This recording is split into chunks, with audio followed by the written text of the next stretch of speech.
Итак, сегодня вторник и новая подборка книг, которые я вам советую или не советую читать. Первая книга философская, очень странная.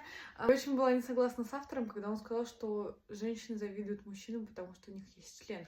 Но подумать стоит, подумать стоит. Дневник памяти.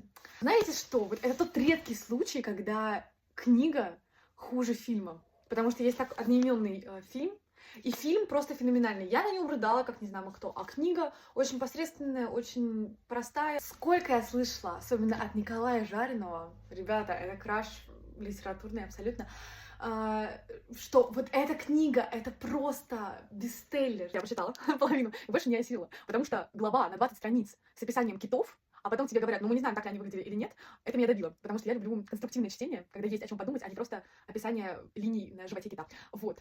Такие вот рекомендации. Или не рекомендации, вы уж расценивайте как хотите. Но вот такой топ. Пишите в комментариях, что думаете.